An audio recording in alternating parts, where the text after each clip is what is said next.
Hello student, welcome to my channel. आज के इस वीडियो में आपका ज़बरदस्त स्वागत करते हैं।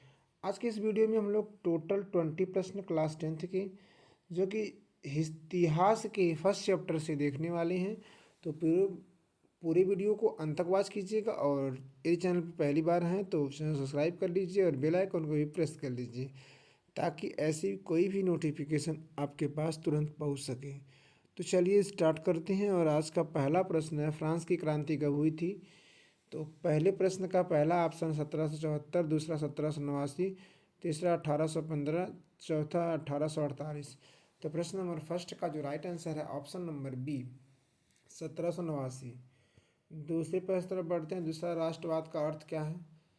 का अर्थ क्या है? पहला धार्मिक भावना, दूसरा आर्थिक विकास, तीसरा राष्ट्र के प्रति प्रेम, चौथा व्यक्तिगत स्वतंत्रता।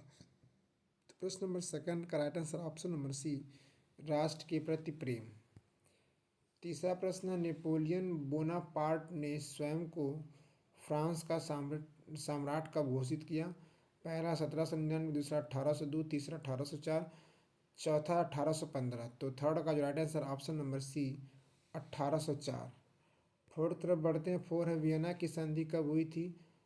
पहला 1814 से 1815, दूसरा 1820 से, तीसरा 1830 और चौथा 1848। फोर्थ का राइट आंसर ऑप्शन नंबर ई 1814 से 15।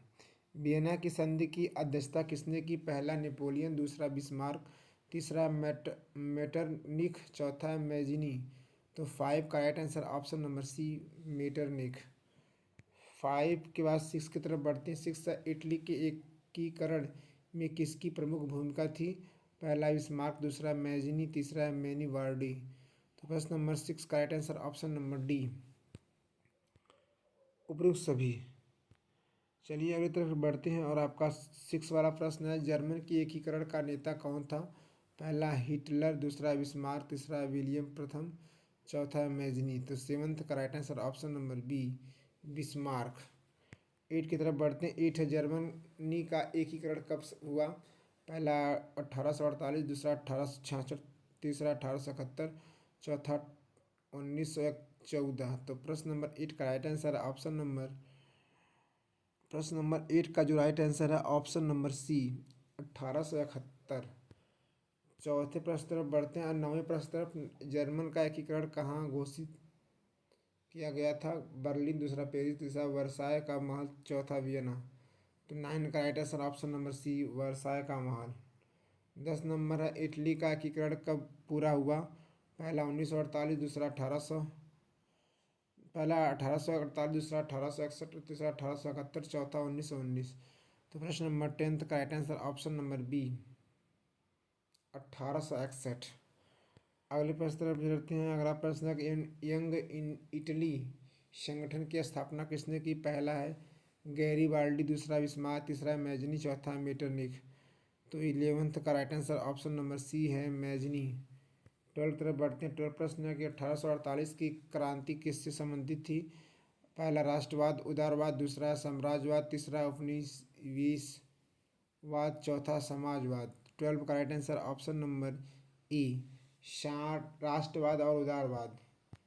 13 की तरफ बढ़ते हैं। ग्रीस ने तुर्की शासन से स्वतंत्रता कब प्राप्त की? 1821, 1832, तीसरा 1848, चौथा 1871। तो 13 का right answer option number B 1832। 14, राष्ट्र राज्य का अर्थ क्या है? पहला राजा का उदय, राजा का राज्य, दूसरा चर्च का राज्य, तीसरा एकीकृत राज्य का राज्य, चौथा उपनिवेश। तो 14 का जो right answer option number C है एकीकृत राष्ट्र का राज्य। 15 नंबर है, फ्रांस में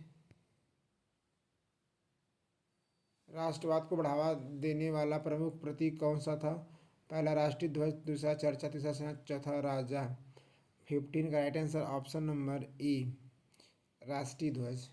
16 की तरफ बढ़ते हैं। सामूहिक पहचान किससे बनती है? भाषा, संस्कृति, इतिहास, केवल अर्थव्यवस्था। 16 का राइट आंसर ऑप्शन नंबर ई भाषा, संस्कृत और इतिहास। 17, 19वीं सदी के राष्ट्रवाद के उदय का मुख्य कारण क्या था?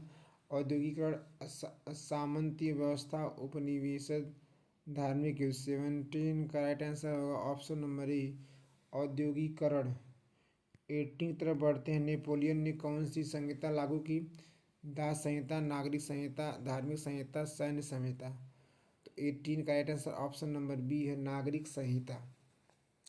आगे की तरफ बढ़ते हैं और अगला प्रश्न है, ब्लड एंड आयरन की नीति किसने संबंधित है?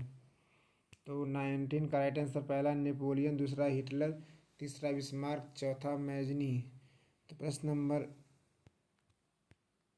19 का राइट आंसर होगा ऑप्शन नंबर सी, बिस्मार्क। राष्ट्रवाद का विरोध किसने किया था? उदारवादी, किसान, रूढ़वादी, मजदूर। तो 20 का राइट आंसर होगा ऑप्शन नंबर सी, रूढ़वादी। तो इस प्रकार से आप देख पा रहे हो ये आज की इस वीडियो में टोटल हम लोग 20 प्रश्नों को कवर कर लिए हैं। तो अपने आंसर को कमेंट बॉक्स में कमेंट कीजिएगा। अगर वीडियो अच्छी लगती है तो दोस्तों के साथ शेयर भी कीजिए ताकि वो भी इसका लाभ उठा पाए। तो वीडियो देखने के लिए आपका तहे दिल से शुक्रिया। मिलते हैं किसी ऐसे शानदार वीडियो के साथ।